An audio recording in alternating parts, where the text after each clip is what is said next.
Ku dengar suara Yesus panggil, ku jawab ku kan pergi. Ku lihat jiwa yang bersedih, ku jawab ku kan pergi. Pergi beritakan kabar kasih, bagikanlah pengharapan. Dan bila aku lemah, Yesus menolong. Dalam keputusan ku kan pergi.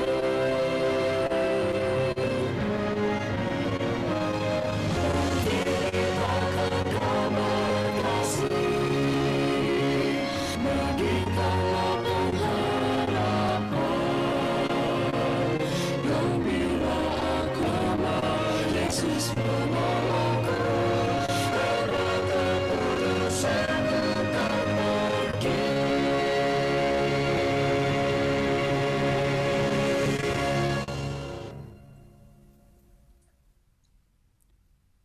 Baik, selamat hari Sabat Pak Pendeta. Selamat hari Sabat. Ya, bagaimana kabar Pendeta hari ini? Puji Tuhan. Baik-baik. Baik, puji Tuhan. Baik pemirsa, kita akan diberkati oleh pekabaran firman Tuhan dari Pendeta Jamie Nanjoan. Untuk itu, waktu sepenuhnya persilahkan. Silahkan Pendeta. Terima kasih banyak untuk MC yang sudah mempersilakan saya untuk membawakan firman Tuhan pada hari Sabat ini.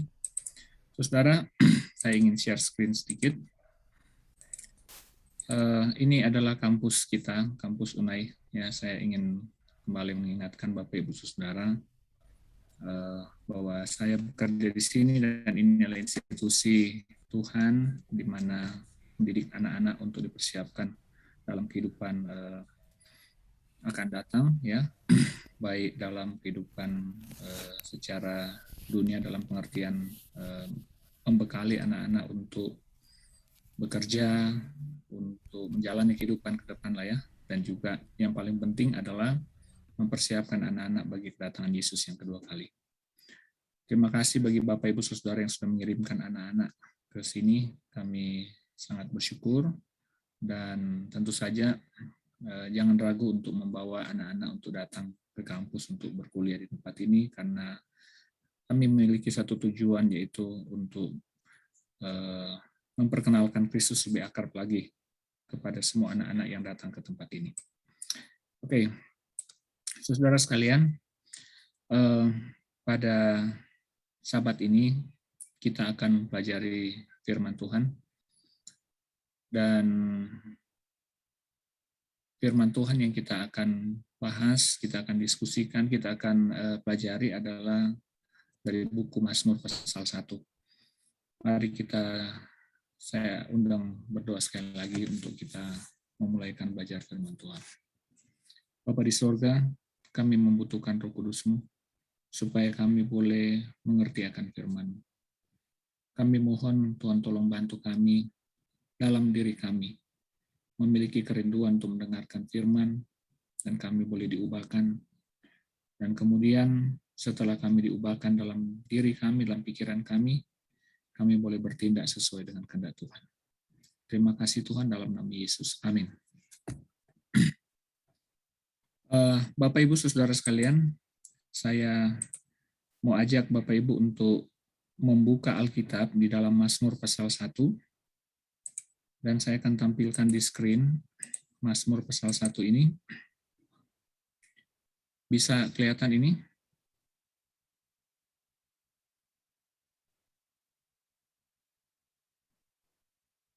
Baik, boleh kelihatan ya. Nah, saudara, saya suka sekali kalau membacakan Alkitab, saya suka sekali untuk melihat sesuatu yang jarang dilihat oleh kebanyakan orang. Kenapa? Karena saya melihat bahwa sepanjang saya membaca Alkitab, banyak hal ya yang kadang-kadang ketika kita membaca terlewat begitu saja, tetapi ketika kita membaca lebih dalam, maka kita boleh melihat hal-hal yang luar biasa dari firman Tuhan. Oke, terus saudara, jadi kita akan belajar Mazmur pasal 1. Mazmur pasal 1 ini, kalau dalam bagian buku Mazmur secara umum, buku Mazmur ini pasal 1 khususnya ini berada dalam bagian yang pertama, dan inilah bagian pendahuluan. Ya, bagian pendahuluan, dan memang sangat luar biasa sekali. Kenapa? Karena di bagian awal dari buku Mazmur ini sudah diletakkan apa yang harus dibicarakan atau apa inti dari buku Mazmur ini. Nah, mari kita lihat sama-sama ya. Kalau kita membaca buku Mazmur 1, maka secara alami kita melihat bahwa pemazmur membuat perbandingan antara orang fasik dan antara orang benar dan orang yang jahat atau orang fasik ya. Dan kita membaca di ayat 1 dan ayat 2, di sana dituliskan seperti ini. Berbahagialah orang yang tidak berjalan menurut jalan orang fasik, dan yang tidak berdiri di jalan orang berdosa, dan yang tidak duduk dalam kumpulan pencemooh, tapi kesukaannya ialah Taurat Tuhan, dan yang merenungkan Taurat itu siang dan malam. Nah, saya suka sekali membuat diagram singkat seperti ini supaya boleh kita melihat beberapa poin penting. Nah, kita lihat bahwa kata ini dimulaikan, Mazmur ini dimulai dengan kata berbahagia. Jadi bilang berbahagialah orang yang tidak berjalan menurut nasihat orang fasik. Kemudian dia bilang berbahagialah orang yang tidak berdiri di jalan orang berdosa. Kemudian dikatakan berbahagialah yang tidak duduk dalam kumpulan pencemooh. Nah, Bapak Ibu Saudara, kalau kita membaca akan ayat ini,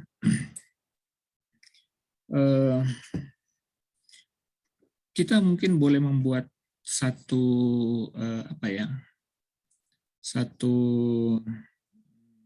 gambaran atau mungkin sesuatu yang boleh kita lihat dari apa yang dituliskan dalam buku Mazmur ini seperti begini. Kalau Mazmur katakan bahwa orang yang berbahagia itu tidak berjalan di jalan orang menurut nasihat orang fasik, maka tentu orang yang berjalan menurut jalan orang fasik itu tidak berbahagia. Atau mungkin saya katakan seperti ini. Kan di sini dimulaikan dengan kata tidak berbahagia. Nah, sekarang mungkin Bapak Ibu boleh ikuti saya mau buat seperti ini. Tidak berbahagia orang yang berjalan menurut orang fasik. Ya. Artinya bahwa secara tidak langsung pemazmur ini mau kasih tahu seperti itu. Kalau orang yang tidak berjalan menurut orang fasik, berarti bahwa orang yang berjalan menurut nasihat orang fasik tidak berbahagia. Kemudian, tidak berbahagia orang yang berdiri di jalan orang berdosa. Ya kan? Dan yang ketiga adalah tidak berbahagia juga orang yang duduk dalam kumpulan pencemooh. Nah, pada prakteknya, ya, pada prinsipnya memang kita tahu hal ini benar. Orang yang berlaku jahat karena mendengarkan nasihat orang fasik dianggap tidak benar oleh Tuhan, dan itu tidak berbahagia. Orang yang berdiri di jalan orang berdosa, artinya orang tersebut melakukan tindakan-tindakan yang tidak selaras dengan hukum Allah, maka itu tidak benar menurut firman Tuhan. Demikian juga dengan orang-orang yang duduk dalam kumpulan pencemooh. Kumpulan pencemooh adalah orang-orang yang menghina kebenaran. Dan orang yang bergabung di dalam kumpulan tersebut dalam konteks ayat ini menunjukkan bahwa orang tersebut mencemooh atau menghina akan kebenaran atau firman Tuhan. Dan orang yang orang yang duduk dalam kumpulan pencemooh ini dianggap tidak benar oleh Tuhan, oleh firman Tuhan. Itu sebabnya kita boleh mengambil satu kesimpulan bahwa orang-orang yang terlibat dalam tindakan-tindakan ini adalah orang-orang yang tidak berbahagia. Nah, sekarang mari kita kembali ke ayat ini. Jika pemazmur mengatakan bahwa orang yang berbahagia yang tidak adalah orang yang tidak berjalan menurut nasihat orang fasik. Orang yang berbahagia adalah orang yang tidak berdiri di jalan orang berdosa. orang yang berbahagia adalah orang yang tidak duduk dalam kumpulan pencemooh, maka pertanyaan yang boleh kita tanyakan adalah seperti ini. Kenapa orang yang berbahagia ini bisa memilih untuk tidak melakukan 3 hal yang disebutkan di ayat 1? Kenapa kira-kira? Kenapa sampai pemazmur mengatakan orang yang berbahagia ini adalah tidak melakukan tindakan-tindakan ini? Oke, saudara, mari kita lihat di ayat yang kedua. Saudara boleh lihat di layar, masih kelihatan? Bisa kelihatan di layar ya? Pak Pendeta bisa kelihatan di layar yang diagram ya? Oke, terima kasih. Saya tutup ya. Nah, coba kita perhatikan. Di ayat yang kedua dibilang begini, tetapi yang kesukaannya ialah Taurat Tuhan, dan yang merenungkan Taurat itu siang dan malam. Ya, Bapak Ibu boleh lihat saya ada kasih tanda biru ya. Coba kita gabungkan kata berbahagia di bagian pertama dengan ayat yang kedua. Kalau Bapak Ibu menggabungkan bagian pertama dengan ayat yang kedua, maka Bapak Ibu boleh lihat di sini bahwa dia jadinya seperti ini. Berbahagialah orang yang kesukaannya ialah Taurat Tuhan. Berbahagialah orang yang merenungkan Taurat itu siang dan malam. Ya. Jadi ayat ini dimulaikan dengan kata tidak-tidak. Tetapi bagian yang positif ditaruh yang kedua. Nah, Bapak Ibu Saudara, coba kita pikirkan hal ini. Ya, kita pikirkan hal ini. Kita kembali sejenak di Mazmur pasal 1 ayat 1 ya. Perhatikan Mazmur dia menunjuk pada 3 tindakan. Tindakan yang pertama adalah berjalan menurut nasihat orang fasik. Kedua, berdiri di jalan orang berdosa. Ketiga, duduk dalam kumpulan pencemooh. Ya, 3 hal ini adalah tindakan yang tidak benar. Nah, kalau kita kembali kepada pertanyaan yang saya tanyakan tadi, kenapa pemazmur menyebut orang yang berbahagia ini memilih untuk tidak melakukan tindakan di atas? Ya, orang yang berbahagia ini dia tidak berjalan menurut orang fasik, dia menurut nasihat orang fasik, dia juga tidak berdiri di jalan orang berdosa, dia juga tidak duduk dalam kumpulan pencemooh. Kenapa kira-kira? Kalau saya tanya kepada Bapak, Ibu, Saudara, ada yang boleh kasih jawaban? Ada yang boleh kasih tanggapan? Kenapa ini orang berbahagia ini tidak memilih 3 hal tersebut?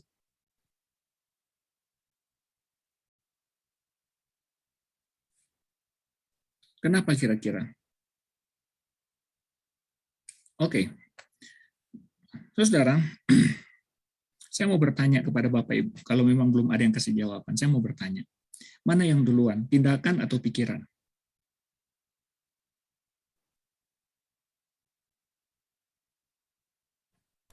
Pikiran. Pikiran dulu ya. Ibu pendeta mau pergi ke pasar. Tiba-tiba sudah di pasar, tidak dipikirkan sudah tiba-tiba di pasar. Bisa nggak begitu? Saya mau makan, saya lapar. Tiba-tiba sudah makan tanpa dipikirkan. Gimana kira-kira? Bisa nggak seperti itu? Tidak bisa. Nggak bisa ya? Tolong ingat bahwa segala sesuatu itu dimulai dari pikiran, dari dalam. Ya. Kita semua mengerti bahwa tindakan sadar kita itu memang berawal dari pikiran. Oke, kita kembali sedikit dulu. Saya tidak akan jelaskan lebih lanjut, tapi kita kembali lagi dari Mazmur pasal 1 di ayat 1 dan 2. Kita bisa melihat bahwa keputusan dari orang yang berbahagia ini untuk tidak melakukan 3 tindakan itu berawal dari pikiran, berawal dari dalam. Ya. Berawal dari dalam. Berawal dari keputusannya untuk merenungkan akan Taurat Tuhan. Berawal dari kerinduannya untuk merenungkan Taurat itu siang dan malam. Ya. Nah, sebentar ya.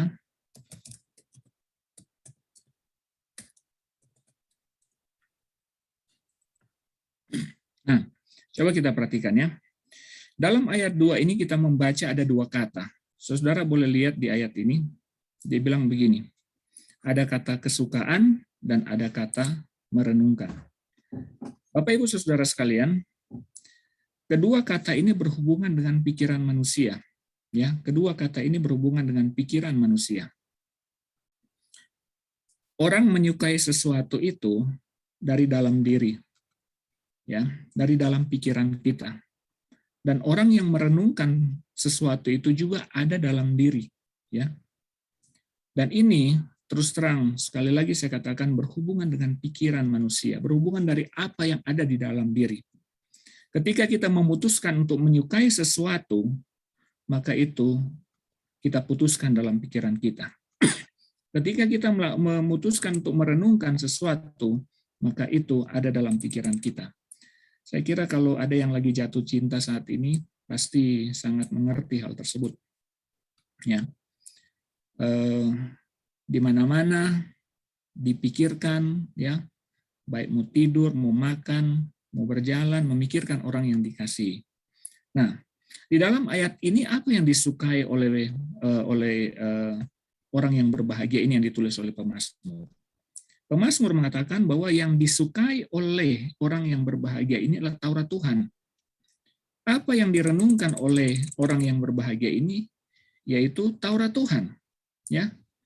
Jadi keputusan untuk menyukai Taurat Tuhan, keputusan untuk merenungkan Taurat Tuhan itu membuat orang tersebut memilih untuk tidak melakukan tindakan-tindakan yang disebutkan di dalam ayat yang pertama tadi. Nah, saudara, coba kita perhatikan baik-baik ya. Sangat penting sekali untuk membuat keputusan untuk menyukai akan Taurat Tuhan. Secara sederhana Taurat Tuhan itu berarti perintah, ajaran, atau petunjuk. Saya kira saudara sudah sering dengar hal ini ya.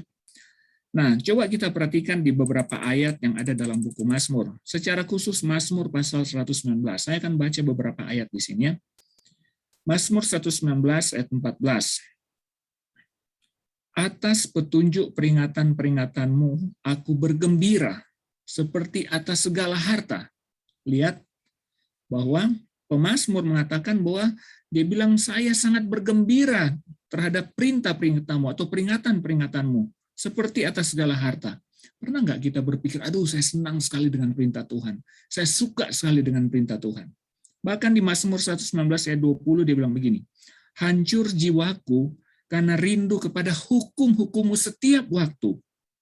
Lihat, ada kerinduan terhadap hukum-hukum Tuhan. Luar biasa sekali. Kemudian, Mazmur 119 ayat 24, ya peringatan-peringatanmu menjadi kegemaranku, menjadi penasihat-penasihatku.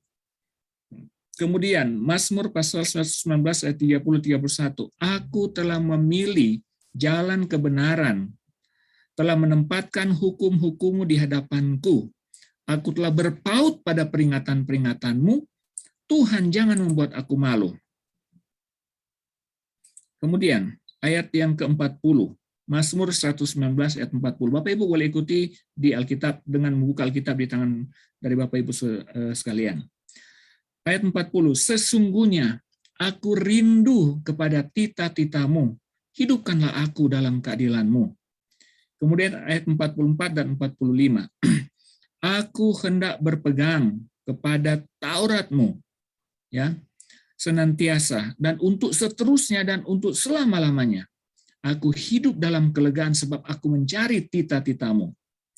Kemudian di dalam ayat 47 sampai 48. Kita baca ya, Bapak Ibu boleh dengar. Aku hendak bergemar dalam perintah-perintahmu yang kucintai itu. Aku menaikkan tanganku kepada perintah-perintahmu yang kucintai. Dan aku hendak merenungkan ketetapan-ketetapanmu. Itu ayat 47-48. Ayat yang ke-54. Ketetapan-ketetapanmu adalah nyanyian mazmur bagiku di rumah yang kudiami sebagai orang asing. Kemudian Mazmur 119 ayat 77.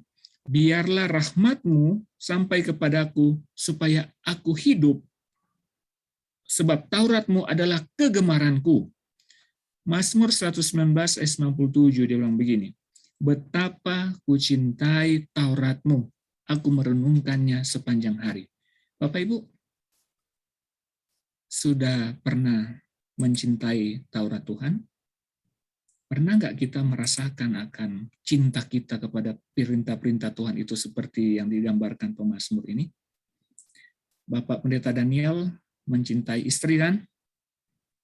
Ya, Ibu Pendeta juga mencintai suami kan? Oke. Apakah mencintai juga Taurat Tuhan seperti mencintai pasangan kita? Kadang-kadang kita tidak melakukan hal tersebut, ya. Coba kita ikuti sama-sama ya. Nah, sebentar ya. Dalam hidup kita ini, sebentar ada terhadap. Dalam kita ini, pernahkah kita merenungkan bahwa kita betul-betul mencintai perintah Tuhan? Ya, apakah kita bisa menjadi seperti pemazmur, dia merenungkan perintah Tuhan itu siang dan malam? Dia merindukan perintah Tuhan tersebut. Bagi yang sudah melakukan hal ini, puji Tuhan. Tetapi bagi yang belum melakukan ini, mari kita lakukan. Ya, kenapa? Karena ini sangat penting. Bagaimana kita mau mencintai ajaran Tuhan, sedangkan mengambil waktu untuk membaca dan merenungkan firman itu saja tidak kita lakukan. Kita kadang sibuk dengan hal-hal yang duniawi, dengan hal-hal hiriah yang sebenarnya mungkin tidak salah.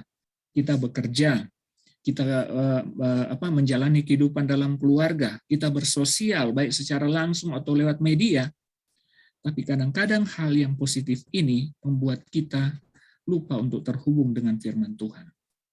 Kalau kita mencintai firman Tuhan, itu berarti bahwa kita harus mengambil waktu untuk merenungkan itu, membaca dan merenungkan itu. Ya.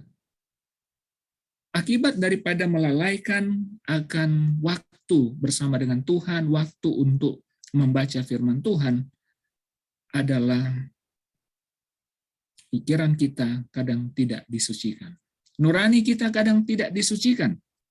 Sehingga kadang-kadang kita mengambil keputusan-keputusan yang tidak benar, atau bahkan mungkin melakukan sesuatu yang tidak sesuai dengan kehendak Tuhan. Coba kita perhatikan apa kata pemazmur. Mazmur 119 ayat 102 lebih lanjut, dia bilang begini, aku tidak menyimpang dari hukum-hukum-Mu sebab Engkaulah yang mengajar aku. Ya saudara, kita perhatikan bahwa tindakan yang dibuat oleh pemazmur ini bukan hanya pada sampai titik menyukai dan merenungkan, tetapi sampai pada mengambil keputusan berlaku untuk tidak menyimpang dari hukum-hukum Tuhan atau dari ajaran Tuhan. Itulah sebabnya di dalam Mazmur 119 ayat 105 mungkin ada yang boleh hafal, masih ingat ayat itu? Ada yang boleh hafal ayat itu? Mazmur 119 ayat 105? Ada dari Bapak Ibu Saudara yang masih hafal ayat itu? Firman-Mu Mazmur 119 ayat 105, firman-Mu itu pelita bagi kakiku dan terang bagi jalanku. Lihat, pemazmur, dia betul-betul menjadikan firman Tuhan itu, Taurat Tuhan itu, ajaran Tuhan itu, sebagai pelita bagi kakinya dan sebagai terang bagi jalannya. Jadi sekarang kita mengerti bahwa hal yang membuat seseorang berbahagia itu ya adalah karena dia tidak melakukan hal-hal yang dilarang oleh Tuhan seperti yang tercatat di dalam Mazmur pasal 1 ayat 1 tadi, yaitu dia tidak berjalan menurut nasihat orang fasik. Ya, kemudian dia tidak berdiri di jalan orang berdosa. Dan yang tidak duduk dalam kumpulan pencemooh ini adalah karena dia memilih untuk berjalan sesuai dengan perintah-perintah Tuhan. Dia mau memilih untuk berlaku sesuai dengan ajaran-ajaran Tuhan. Dari mana itu dimulai? Itu selalu dimulai dari dalam. Keputusan yang diambil adalah saya mau menghormati Tuhan dengan tidak melakukan hal-hal yang Tuhan tidak kehendaki. Nah, Bapak Ibu Saudara, semua kita yang ada di sini, baik yang sudah tua, ya orang muda, anak-anak sekalipun, mari kita mengambil contoh dari pemazmur ini. Mari kita belajar untuk merenungkan Taurat Tuhan itu. Mari kita cintai akan Taurat Tuhan itu. Ya, kita harus tanamkan dalam pikiran kita bahwa kita mau mencintai akan ajaran-ajaran Tuhan. Percayalah bahwa ajaran Tuhan itu akan membawa kebahagiaan dan bukan kesusahan. Memang ada konsekuensi ya dari mencintai Taurat Tuhan itu. Ada konsekuensinya. Konsekuensinya adalah apa? Kita harus rela membiarkan firman Tuhan itu mengatur kehidupan kita. Kita harus sama dengan pemazmur, dengan rela mengatakan bahwa Tuhan, firman-Mu itu pelita bagi kakiku dan terang bagi jalanku. Tuhan, kalau saya mau ambil keputusan, maka saya akan ambil keputusan itu berdasarkan prinsip firman Tuhan. Kalau saya mau bertindak, maka saya akan rela untuk bertindak sesuai dengan ajaran Tuhan. Dan kita mungkin akan bilang sama Tuhan, Tuhan saya rela untuk diajar. Tuhan saya rela untuk menurut, saya rela untuk berubah. Kalau memang firman-Mu itu menganjurkan saya atau meminta saya atau memerintahkan saya supaya berbalik cara-cara hidup yang tidak sesuai dengan kehendak Tuhan. Saudara, saya kira saudara kita mengerti akan hal ini. Mungkin yang boleh saya kasih gambaran simpel adalah seperti ini. Orang tua dan anak. Ada Shaina ya di rumah keluarga pendeta Daniel. Tentu saja Shaina ini dia akan menurut perintah dari orang tuanya karena dia hidup di rumah atau dia mengakui mereka sebagai orang tua mereka. Orang tua dari Shaina ini. Dan Shaina tentu saja tidak akan mengikuti aturan hidup dari keluarga tetangga yang ada di samping gereja di mana mereka tinggal. Atau di depan gereja, tidak. Shaina akan mengikuti aturan yang diatur oleh orang tua. Kita juga yang berada di negara Indonesia ini, tentu secara sederhana kita juga akan mengikuti aturan yang diatur oleh negara kita. Kita tidak akan mengikuti aturan negara lain. Ya. Nah, dalam pengakuan kita sebagai orang Kristen, sebagai pengikut Tuhan yang menciptakan langit, bumi, laut, dan segala isinya, yang mengorbankan anaknya yang tunggal Yesus Kristus untuk mati buat kita, maka secara sederhana kita juga akan mengikuti aturan-aturan yang Tuhan sampaikan kepada kita. Itu sebabnya saya katakan bahwa sebenarnya kalau kita mengikuti aturan yang Tuhan sampaikan, kalau kita mau itu menjadi kesukaan kita, dan kemudian itu menjadi hal yang kita renungkan siang dan malam, yang mengatur akan kehidupan kita, secara sederhana Alkitab mengatakan kita berbahagia. Masalahnya adalah kadang kita mengakui Tuhan, tapi tindakan kita jauh dari Tuhan. Kita perlu renungkan hal ini. Ya. Nah, sekarang mari kita kembali kepada topik. Semua berasal dari dalam. Bapak, Ibu, Saudara sekalian, bahkan anak-anak semua, mari mulai dari dalam. Mari mengambil keputusan untuk jatuh cinta pada Tuhan. Mari ambil keputusan untuk mencintai perintah-perintahnya. Mari tetapkan dalam hati kita, Tuhan, saya mau untuk mengikuti perintah-perintah-Mu. Ya. Kemudian, saudara, di dalam ayat yang ketiga sampai yang kelima, kita boleh melihat pemazmur dia membandingkan orang benar dan orang fasik atau orang berdosa. Mari kita lihat. Kita lihat di sini. Dia bilang, kita baca ya. Ia seperti pohon. Pohon yang bagaimana? Yang ditanam di tepi aliran air. Kemudian yang menghasilkan buahnya pada musimnya dan yang tidak layu daunnya. Apa saja yang diperbuatnya berhasil. Bukan demikian orang fasik. Mereka seperti sekam yang ditiupkan angin. Sebab itu orang fasik tidak akan tahan dalam penghakiman, begitu pula orang berdosa dalam perkumpulan orang benar. Nah, Bapak Ibu Saudara, coba perhatikan. Metafora pohon ini, metafora pohon ini sebenarnya menggambarkan apa yang kita sudah sampaikan dari awal, yaitu segala sesuatu itu dimulai dari dalam. Pohon dia akan kuat, dia berbuah, dia tidak layu, ya. Itu berasal dari akar yang kuat dan nutrisi yang baik yang dimakan dari dalam, ya. Jadi oleh karena pohon itu dia dari akar-akarnya dia menyerap nutrisi yang sangat baik, itu sebabnya dia boleh kuat, dia boleh berbuah pada musimnya, dan dia tidak layu daunnya. Dan bahkan dibilang dia seperti pohon yang ditanam di tepi aliran air. Artinya apa? Bahwa kepastian untuk kehidupan dari pohon ini akan terus ada oleh karena sumber air itu juga selalu ada dekatnya. Nah, hal sama juga terjadi dalam kehidupan kita. Pada waktu kita atau pada waktu seseorang mengambil keputusan mencintai Taurat Tuhan, maka sebenarnya orang tersebut atau kita itu sedang mengambil satu keputusan untuk menjalin hubungan pribadi kita dengan Tuhan, untuk tinggal dengan Tuhan, untuk terus berhubungan dengan Tuhan, untuk terus menerima nutrisi rohani dari Tuhan, ya, untuk mendasarkan hidupnya berdasarkan prinsip-prinsip firman Tuhan, dan hasilnya adalah apa? Dia bilang seperti pohon yang apa? Yang ditanam di tepi aliran air, ya, dan apa yang diperbuatnya berhasil. Nah, pertanyaan sekarang, apakah orang seperti itu tidak mengalami kesusahan? Tentu saja tidak. Alkitab tidak mengatakan hal tersebut.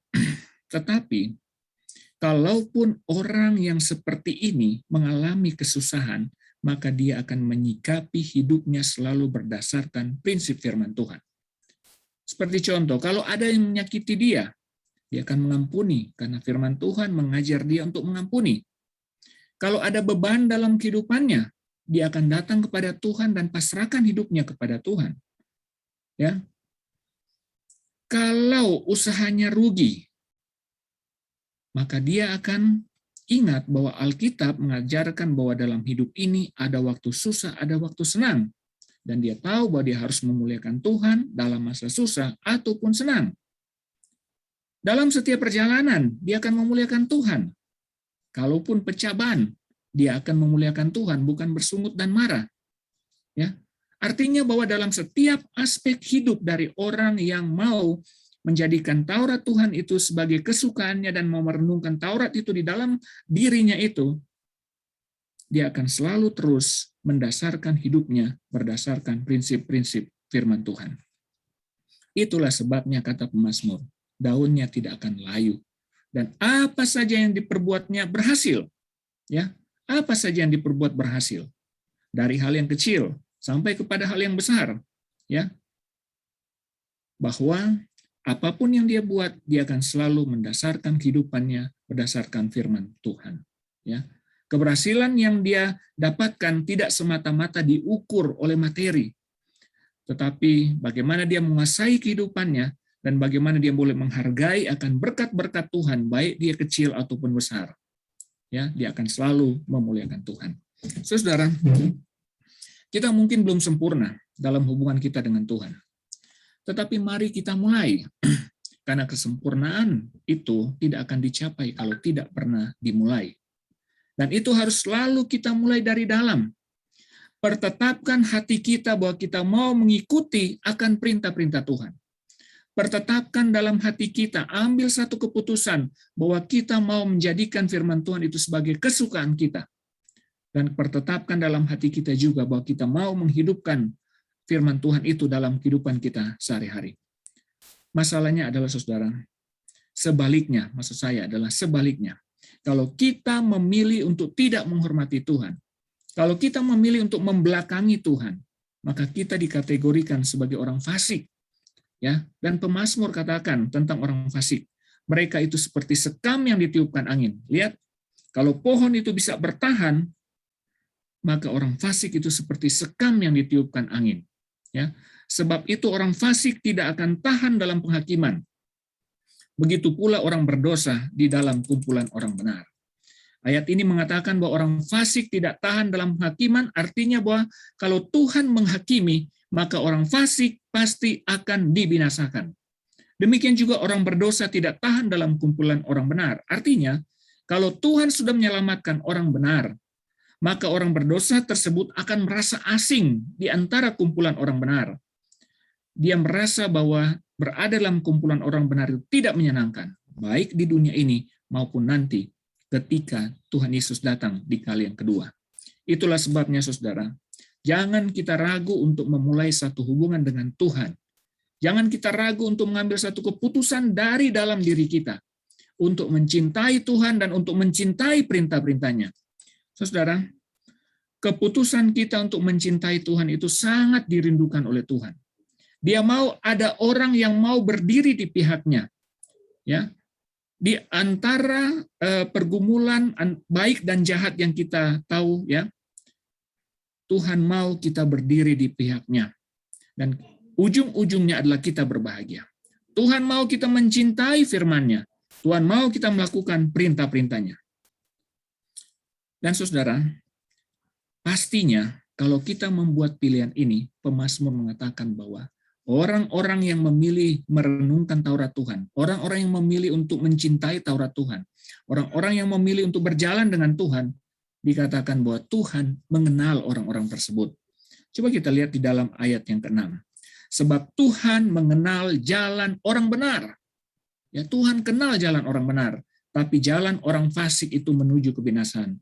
Saudara, ketika kita membaca ayat ini dikatakan bahwa Tuhan mengenal jalan orang benar, maka kita mengerti dari Alkitab bahwa ungkapan ini berarti bahwa Tuhan dia mengenal seluruh aspek hidup kita, baik yang kelihatan maupun yang tidak kelihatan. 1 Tawari pasal 28 ayat 9, contohnya dibilang begini. Dan engkau anakku Salomo, kenalah Allahnya ayahmu, dan beribadalah kepadanya dengan tulus, ikhlas, dan rela hati, sebab Tuhan menyelidiki segala hati, dan mengerti segala niat dan cita-cita. Jika engkau mencari dia, maka ia berkenan ditemui olehmu. Jika engkau meninggalkan dia, maka ia akan membuang engkau untuk selama-lamanya. Menyadari akan hal ini, pemazmur dia katakan di dalam Mazmur 39, ayat 23 dan 24, dia bilang begini, Tuhan, selidikilah aku ya Allah, dan kenalah hatiku.